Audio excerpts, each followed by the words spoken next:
Maritime Affairs, county governments, the Council of Governors, development partners, and the private sector. On health service delivery, resolution number 21, county governments shall increase investments in primary health care, including community health care services, in order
in line with the theme of 10 years of devolution,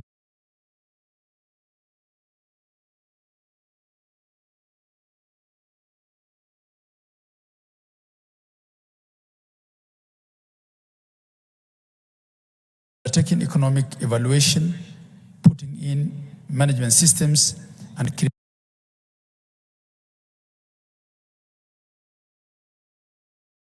taking economic evaluation, putting in management systems, and development partners, private sector.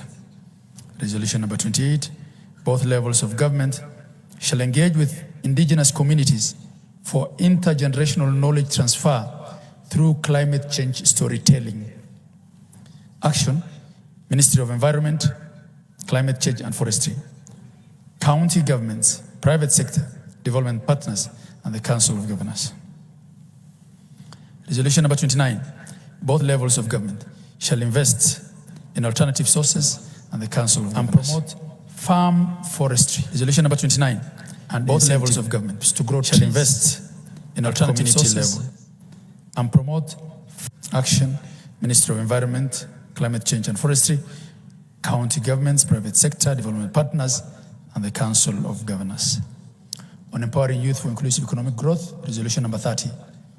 Both levels of government shall enable a conducive environment for youth to carry out business by ensuring reasonable fees and levies for permits, especially for content creators wishing to access and use public spaces.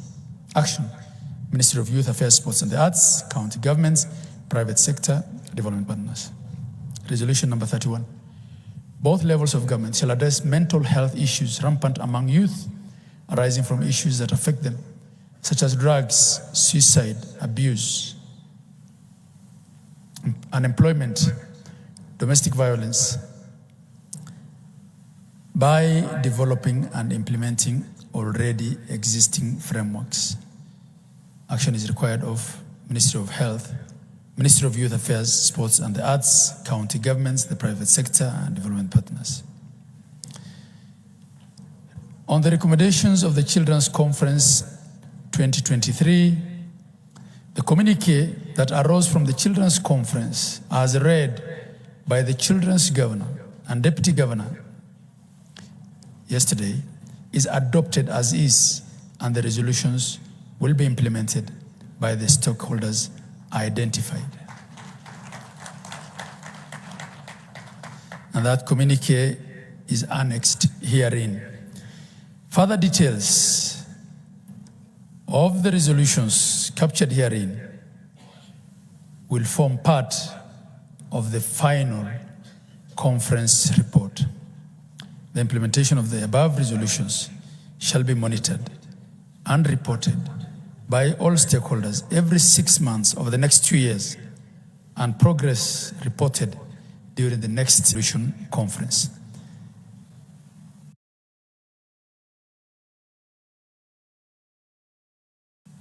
Action is required on that on the Deputy President of the Republic of Kenya, the Chair of the Council of Governors. Finally, the next biennial devolution conference shall be held in 2025 at a venue and a date that will be communicated after consultation with all stakeholders. This communique signed by the Honorable Rigathi Gachagua, EGH, Deputy President of the Republic of Kenya, His Excellency FCPA Ahmed Abdullahi, Co-Chair of the First Biennial Devolution Conference and the Vice Chair of the Council of Governors, the Right Honorable Amason Kingi, EGH, Co-Chair of the First Biennial Devolution Conference and the Speaker of the Senate, Honorable Philemon Sebulei, Chairperson, County Assemblies Forum. I thank you all.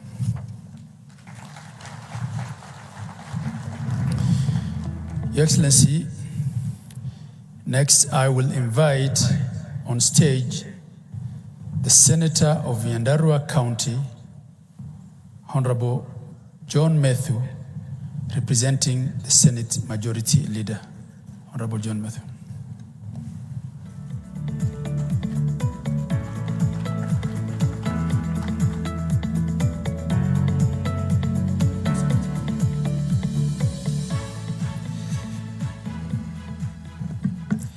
Thank you very much. Your Excellency, the Deputy President of the Republic of Kenya, Rigathi Gachagua, the Right Honorable Speaker of the Senate, Amason Jeffa Kingi, the Chairperson of the Council of Governors, Governor Anne Waiguru, the Honorable Governors present, my colleague members of Parliament, both from the Senate and the National Assembly, the Honorable Speakers and members of the County Assemblies, members of the Diplomatic Corps, and representatives of the development partners and agencies, distinguished ladies and gentlemen. I am reading these remarks on behalf of the leader of the Majority Leader of the Senate, Senator Aaron Cheriot, and I wish to make the following remarks. It gives me great honor and privilege to have been part of the Devolution Conference 2023.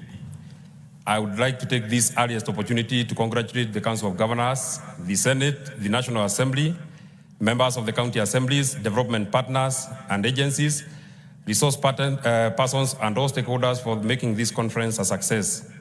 I would also wish to extend my utmost gratitude to the host governor of Uasin Gishu and the great people of Uasin Gishu who have made our time here very memorable. When the history of Kenya is written, the revolutionary role of the Constitution of Kenya 2010, which sets us on the path of devolution, will be a seminal chapter in the Kenyan history. In essence, there is Kenya before devolution and Kenya after devolution. 10 years on, we have seen the immense political, social, and economic impact that devolution has had on the lives of the people of Kenya. The transformation is evident, and as Kenyans, we ought to take pride in the tremendous achievements enabled by devolution. Your Excellency, this conference, from this conference, various pertinent issues have been canvassed.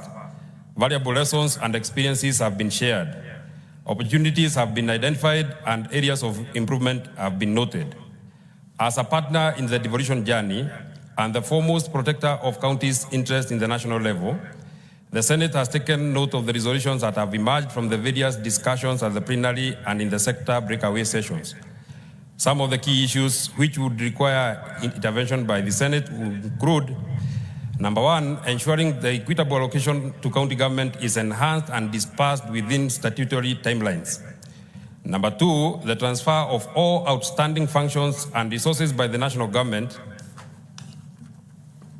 Your Excellency, we are very happy that that is not contested. The President has agreed to that, and the Council had agreed to it. Number three is enhancing the financial autonomy of the county assemblies to improve the oversight and accountability, among other proposals, which again is uncontested. Additionally, there were several proposals for legislation which include a framework to enhance county-owned source revenue. One of the proposals in this regard was to encourage counties to leverage on non-traditional revenue resources, among them green bonds. A review on the legal framework on the public-private partnerships to respond to the needs of the counties. Number three, a framework on performance management in the county public service to improve service delivery. Number four, a framework on funding and execution of shared functions between the two levels of government, among other proposals.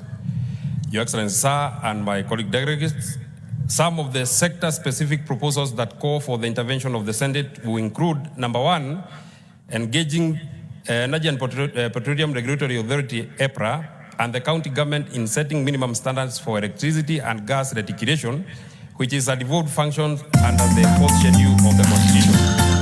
Number two is developing a harmonized policy on digitization to facilitate service delivery, digital entrepreneurship, efficiency, and effectiveness of the government. Tied to this, it emerged that there is a need to put up a place in the legislative framework to protect critical infrastructure, for example, telecommunication masts and fiber optic cables, which are repeatedly vandalized. Number three is putting in place a legislation to promote the government housing agenda.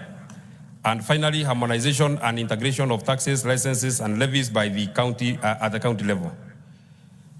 Many of the proposals emerging from this forum are in line with the bottom-up economic transformation agenda of the government, which at its core seeks to, among others, reduce the cost of living, increase employment, incentives in investment and production, enhance tax base for more revenue, and increase foreign exchange earnings. We can all agree that devolution is the catalyst for Kenya to unlock its full potential and accelerate development. The Senate will continue to advocate for adequate financing of the county governments, passage of enabling legislations, and full transfer of devolved functions and attendant resources. Additionally, the Senate undertakes to prioritize the resolutions emerging from this forum and to work with all stakeholders to realize the dream of devolution. Success of the next phase of devolution will be majorly dependent on the good governance structures. The Senate will continue to exercise its oversight role over funds allocated to counties to ensure that the objects of devolution espoused in the Article 74 of the Constitution are met. Your Excellency, sir, in conclusion, I urge all Kenyans and the media to be patriotic and emulate the U.S. Ambassador to Kenya, Meg Whitman, in speaking good about our country. Kenya is our home. Kenya is our home. Do not get distracted by those who condemn the friends of Kenya. Do not keep quiet. Do not shut up. Stand up for Kenya. Stand up for your motherland. Kenya is on the move. With those very few remarks, Your Excellency, I thank you very much.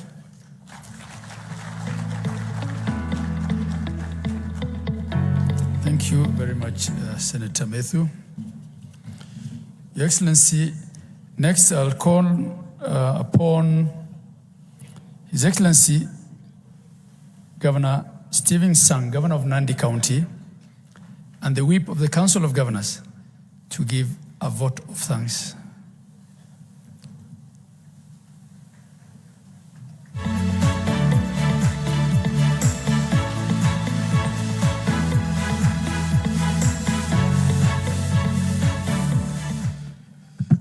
Your Excellency, the Deputy President of the Republic of Kenya, Excellencies, governors, colleagues, all our delegates, My responsibility is very brief to give a vote of thanks.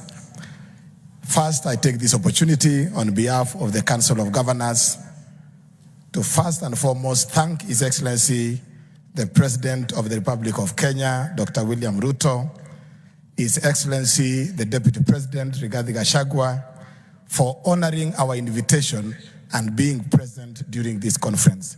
Your commitment and zeal to the success of devolution is appreciated. The Right Honorable Speaker of the Senate, Kingi, we want to appreciate and thank you for your commitment, participation, and leadership in ensuring that this conference is a success. May I also extend our appreciation to Right Honorable former Prime Minister Raila Odinga for continuously honoring our invite for the last 8 years of the Devolution Conference. Allow me in a special way to recognize the exemplary work by the steering committee, the planning committee, and all the other stakeholders represented here. You took your time to meticulously plan for this special event that led to a very successful conference. Asanteni sana. A special thank you to the host governor, Jonathan B., and your team from Uasin Gishu County Government for your warm hospitality. We leave Uasin Gishu County with fond memories, having enjoyed Mursik and a vibrant nightlife as you had promised us.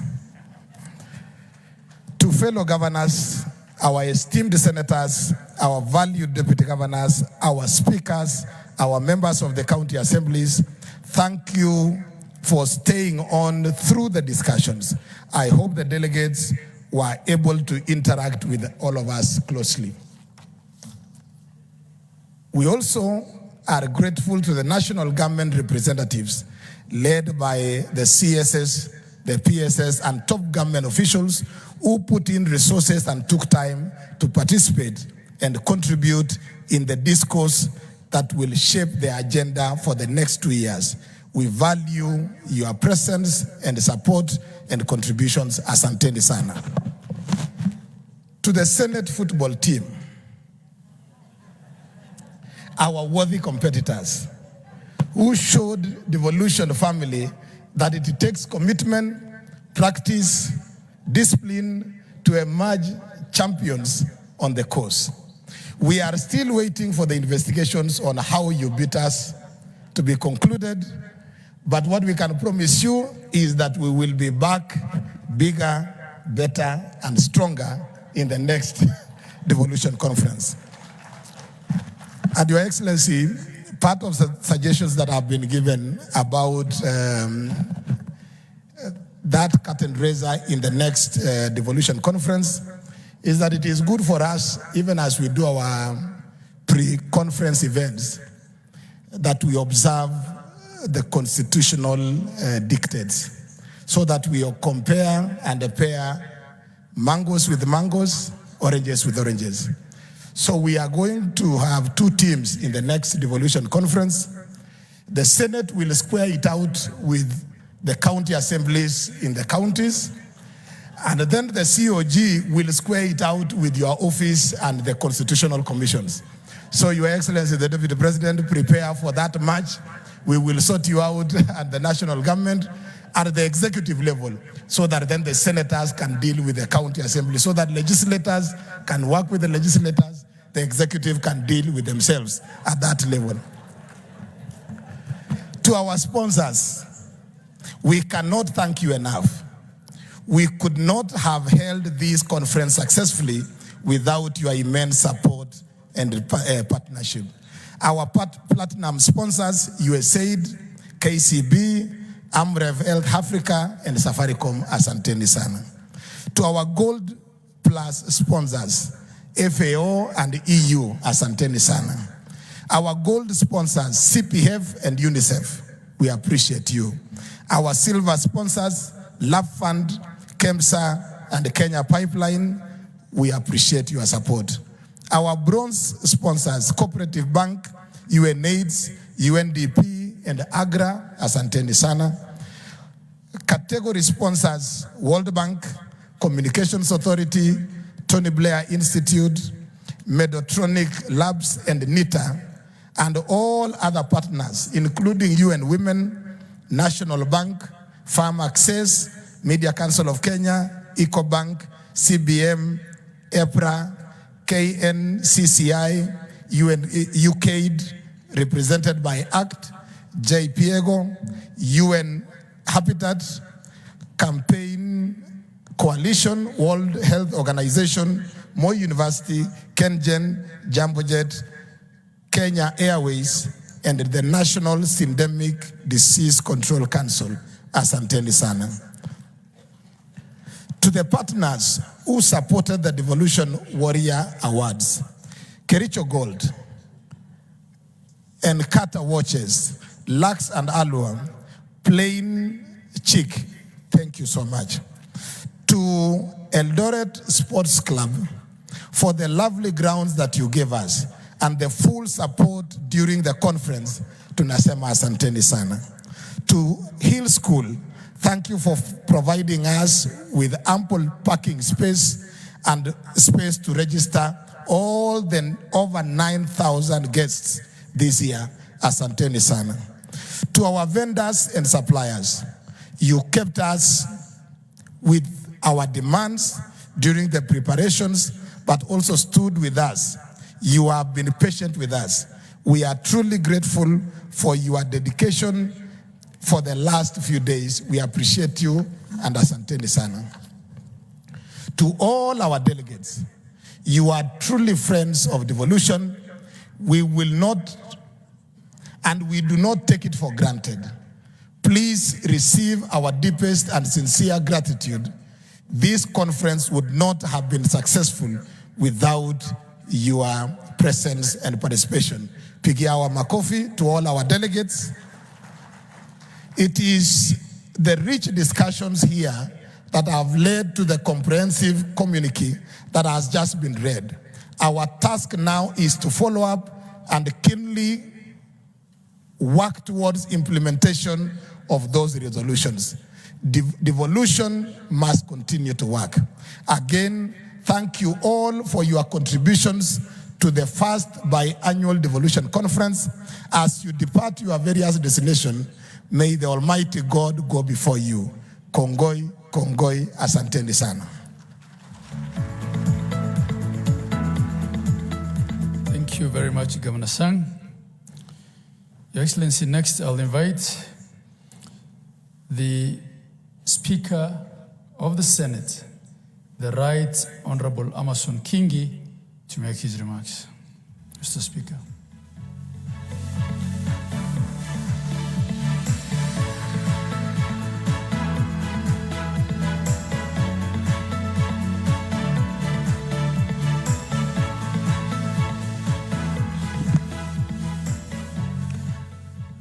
Your Excellency, Rigathi Gachagua, the Deputy President of the Republic of Kenya, allow me to adopt the protocols as cited by the speakers who spoke before me and proceed to make my remarks. However, Your Excellency, with your permission, allow me to make my remarks in Swahili.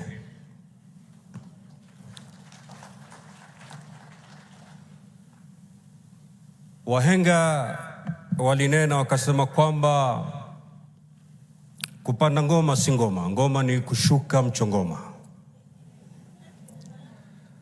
Na pia wahenga wakarudi wakasema kwamba mchamaago hanyeli, huenda akawia papo. Now, Your Excellency, if you're still with me, I'll proceed in Swahili. But clearly from the facial expressions in the entire hall, I've lost all of you. And I wouldn't want to lose you at the beginning of my remarks. So allow me to go back to my written English speech.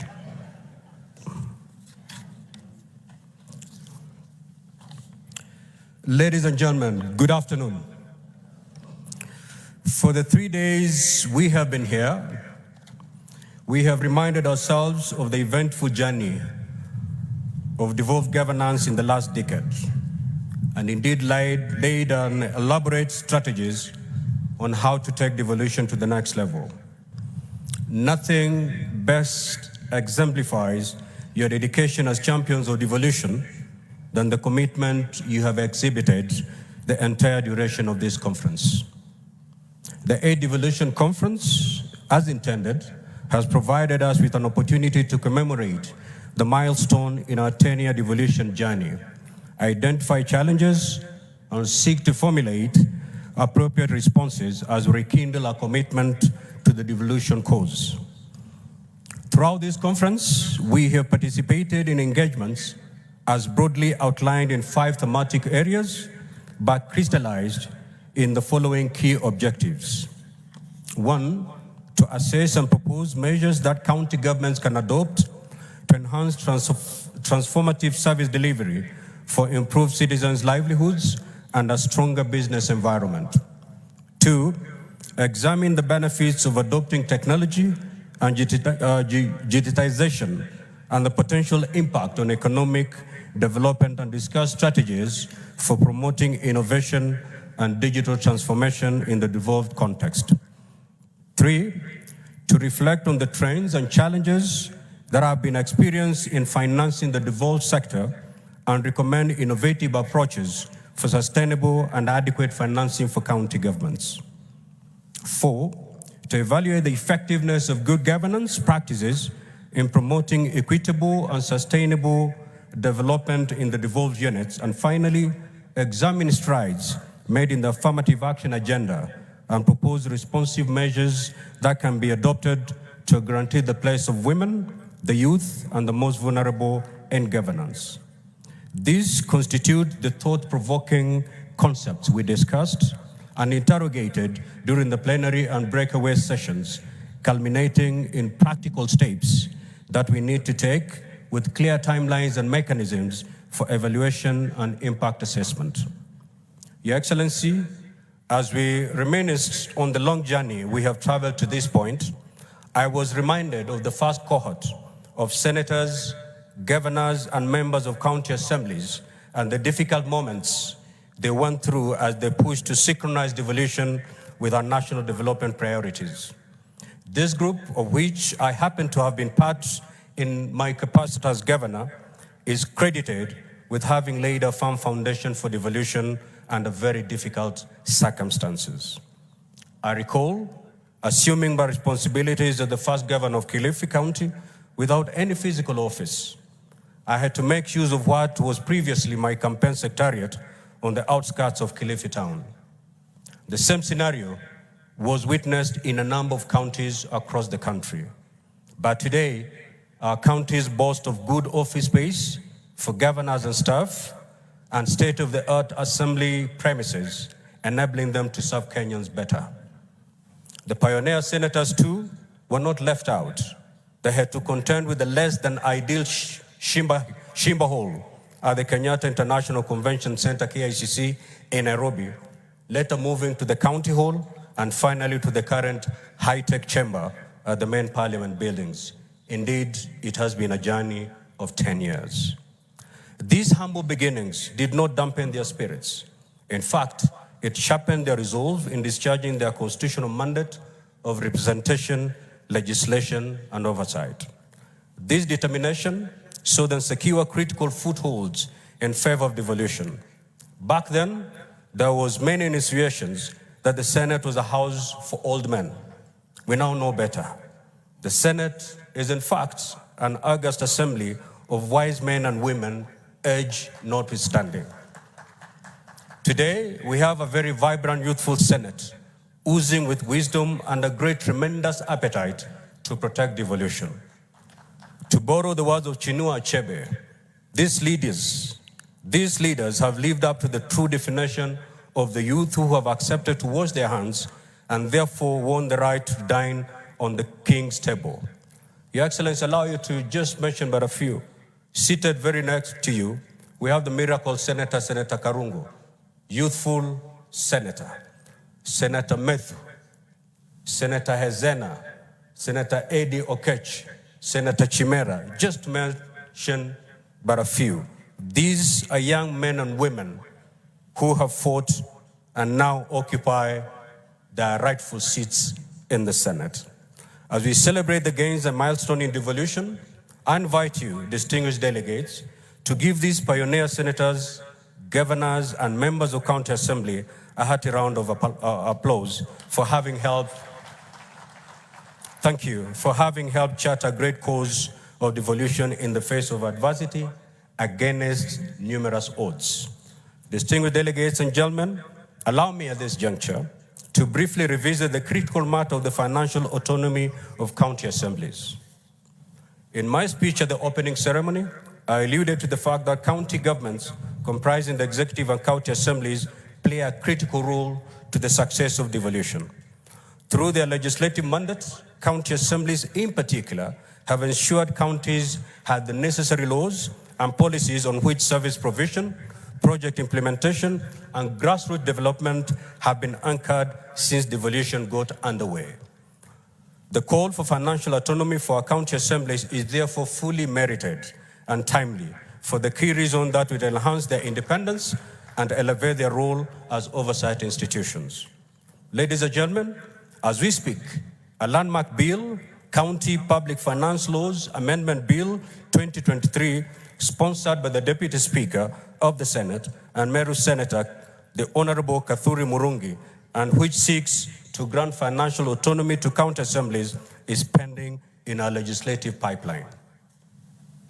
Among other radical measures, this proposed legislation seeks to cure the mischief that for years has left county assemblies ensnared by whims of county treasuries as they seek money to defray their administrative expenses. When this bill becomes law, county assemblies will not have to go through county executive committees to do their requisition as is presently the case. I want to assure you that the Senate, as the overseer of devolution as per Article 96 of the Constitution, will expedite this legislation, which once enacted will help county assemblies break free from this shackle that grossly undermines their mandate, especially the mandate relating to oversight of county governments. Ladies and gentlemen, allow me to conclude my remarks by commending the President, His Excellency Dr. William Ruto, for the bold directive he gave when he officially opened this conference on Wednesday, that all the remaining functions that have been earmarked to be devolved under Schedule 4 of the Constitution be released to the counties within 60 days. These statements, alongside the prompt release of county disbursements that he ordered 2 months ago, do confirm that in President Ruto, devolution is indeed in safe hands. As the Senate, we remain steadfast in discharging our constitutional mandate and provide an ideal environment for rollout of these functions at the county government's level. Ladies and gentlemen, let's leave Uasin Gishu more passionate, more energized, more focused, with a single purpose to take devolution to greater heights.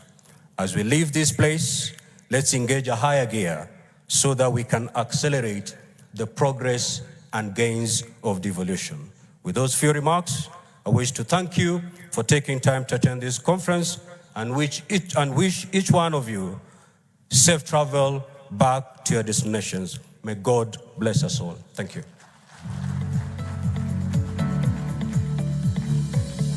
Thank you, the Right Honorable Speaker. Excellency, may I now call upon the Chairperson of the Council of Governors and the Governor of Kirinyaga, Her Excellency Anne Waiguru, to make her remarks.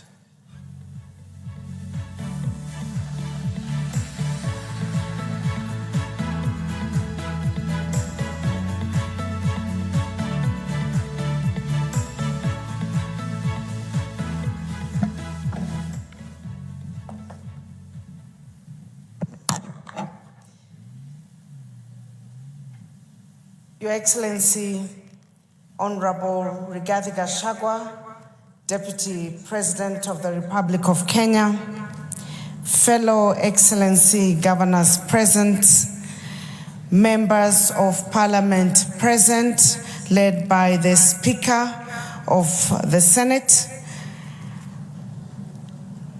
honorable senators present, cabinet secretaries present, deputy governors present, principal secretaries, other national government representatives, development partners, distinguished guests, ladies and gentlemen, good afternoon. On behalf of the Council of Governors, I take this opportunity to express my sincere gratitude to all who honored our invitation to the Devolution Conference 2023 and the first biannual conference where we have had the opportunity to reflect on a decade and a devolved system of governance in Kenya. I would also like to take this opportunity to appreciate most sincerely our staff. I've been reminded that they were not mentioned in the list of thank you. The staff of COG for their dedicated effort to make this conference a reality. Kindly give them a hand clap. I hope you have all been enriched and enlightened by the deliberations that took place in the last 2 days. It has indeed been a great honor for the Council of Governors to host this conference on behalf of the county governments. Your Excellency, ladies and gentlemen, the reflections we have had in the last 3 days took a holistic assessment of the performance of county governments in the last 10 years, bearing in mind that counties are key drivers for development and realization of the promise of devolution. It is apparent that the face of Kenya has radically transformed positively because of devolution, and that citizens have been able to access public services closer to them. Major changes were highlighted in the sectors of health, agriculture, transport and infrastructure, housing and urban development, industry and investment, youth, early childhood development, amongst others. The reflections also revealed the challenges that have bedeviled devolution since its inception, and recommendations were made on measures to address them as we begin a new decade under devolution. Your Excellency, ladies and gentlemen, as we close this conference today, let me give a few highlights of the 3 days. First, I am very delighted that on the issue I raised on the county assembly's financial autonomy was not just confirmed by His Excellency, the President, but it took center stage in this conference and is part of the resolutions that we have highlighted at the end of the conference. We have also gotten a confirmation from the Senate that this indeed will become a reality sooner than later. We are 50% there. Secondly, the President reiterated his support for devolution with commitment to conclude the transfer of functions and resources to counties within 60 days. He also affirmed his government's commitment to devolution by ensuring the complete disbursement of all county resources at the end of the financial year 2022-2023. It is important to note that for the first time ever, resources were released to county governments on time in July during this financial year. It is our prayer that this good trend continues so that counties implement their budgets without delays and thus unlock their economic potential. Third, the conference demonstrated the reality that devolution has finally been accepted by all, as evidenced by the interest from the many individuals and organizations that participated or got involved in one way or another. The two levels of government and the other players have realized and resolved that they need to move away from competition and embrace complementarity through cooperation, collaboration, and coordination in the discharge of their mandates. This conference also demonstrated that it is a reality in Kenya today that nobody, whether in the public or private sector, can do anything outside the context of devolution. Accordingly, there is an increasing need for all players to understand the new governance framework in Kenya today. Your Excellency, ladies and gentlemen, in the past 10 years, a number of players at the national level of government have proceeded on the basis that their sectors are not devolved and therefore have nothing to do with devolution.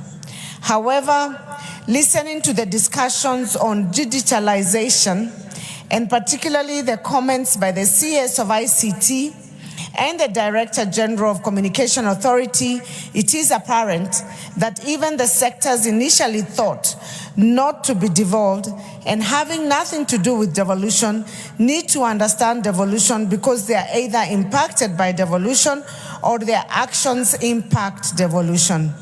In short, Your Excellency, nothing in this country can move forward without the involvement of counties, a reality we are all have to happily face. It was very refreshing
to hear Honorable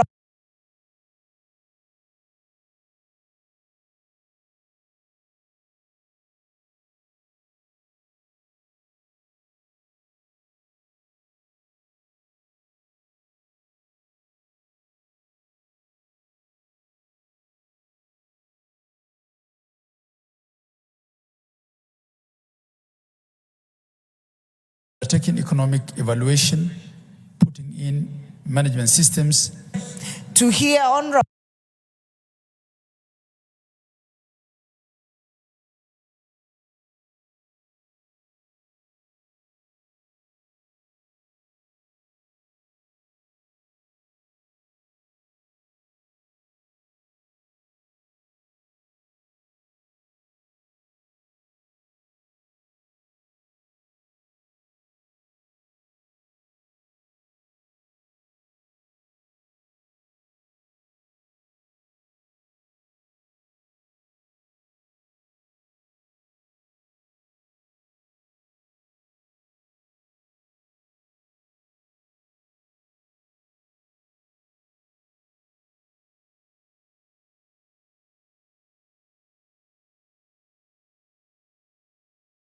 www.motobet.com.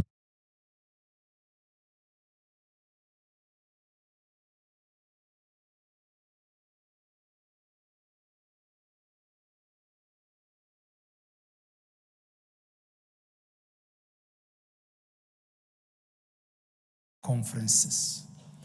The Devolution Conference made of this convening, which was opened by President William Ruto on Wednesday.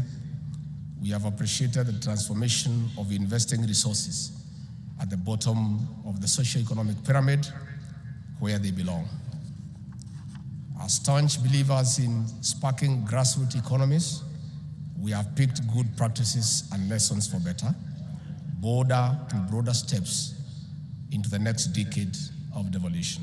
We have picked good practices and lessons for better, driving transformation from the local level. County governments as the center of economic development is very apt. Governors, distinguished guests, at the start of our administration, President William Ruto was wrongly criticized for being purported to have scrubbed off the Ministry of Devolution. This was not the case. It was a case of elevating devolution to the presidency. And in less than 1 year into office, the president has shown commitment to delivering on the devolution dream because it is aligned to the bottom-up economic transformation agenda. We have no room for a failed devolution because it is the anchor of the Kenya Kwanza transformation agenda. We are keeping the promise. In our first year in office, the national government owes no county a penny. On the other hand, President William Ruto elevated devolution and placed it at the office of the Deputy President, and in this regard, devolution enjoys a direct ear to the presidency.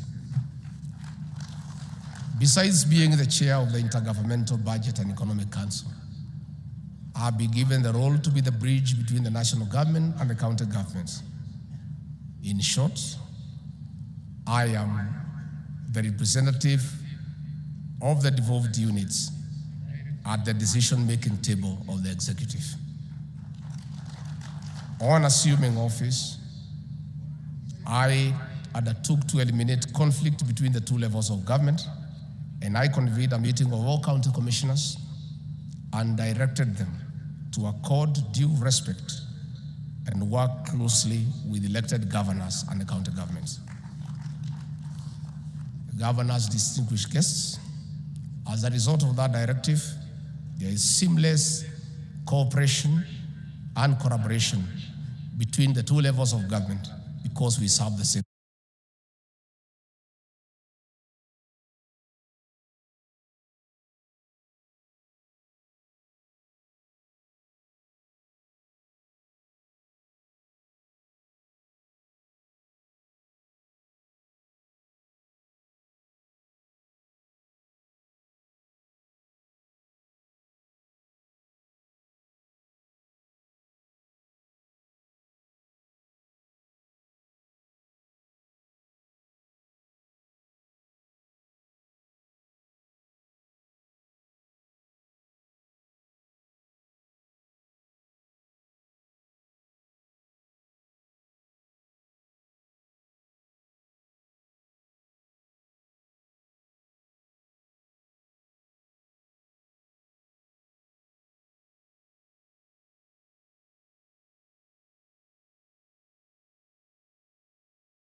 Taking economic evaluation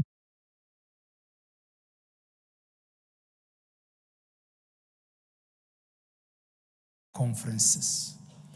The Devolution Conference made the devolution.